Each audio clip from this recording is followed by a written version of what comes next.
Milan, you were also speaking about the patterns that one will see at YashoBhoomi. In fact, YashoBhoomi is truly India-inspired. And when we say India-inspired, what we mean is that the material that has been sourced from across the states, truly pan-India, and the designs are actually symbols of what traditional India stands for.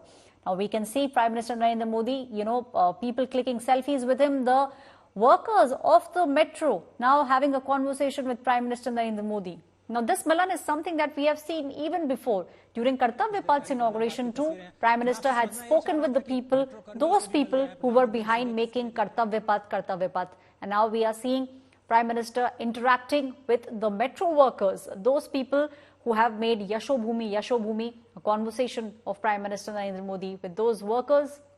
And also we can see, people now taking selfies with Prime Minister Narendra Modi, a conversation between Prime Minister and the workers at the YashoBhoomi Center. In fact, sustainability is one of the key features.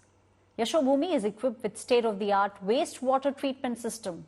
100% wastewater will be reused. There will also be rainwater harvesting that will take place in this facility. So, Milan, on one side, we are seeing how there is a balance that the government is making between traditional India and the new India which boasts of one of the best technologies in the world. And YashoBhoomi is bringing both those aspects together. Well, I would say that this is something that India has been working on for years to come, to move forward with the times, but not to leave its Indian culture and ethos behind, which is what we have seen in the Bharat Mandapam as well, where we have witnessed the kind of murals that have been put in place, whether it's, India's gift to the world in terms of yoga and meditation, or it's India's cultural ethos to imbibe the values of, the Panch elements, or what we call is Pancha Tattva, which is, consisting of water, fire, earth, air, and all these elements together. And that is something that will be witnessed in the YashoBhoomi as well. As we mentioned, that looking at the state-of-the-art, convention centers and the way they are made, of course, if you have imprints of rangoli, which is symbolic of how every household actually has a rangoli to welcome the people or welcome their guests, and rangoli also signifies warding off the evil before someone enters the home, and that is exactly the kind of cultural ethos you'll be able to see in this particular center as well, Aishwarya. And the wooden floors with acoustic panel walls in the auditoriums will also ensure that there is a world-class experience. The ballroom will have like a petal ceiling that can host about 2,500 guests. It also has an extended open area that can seat up to 500 people in the extended outside area, which is also a big, like a convention amphitheater, and 13 meeting rooms that are spread across 8 floors. So the Bharat Mandapam had like the ground plus 3 floors. This one has about 8 floors.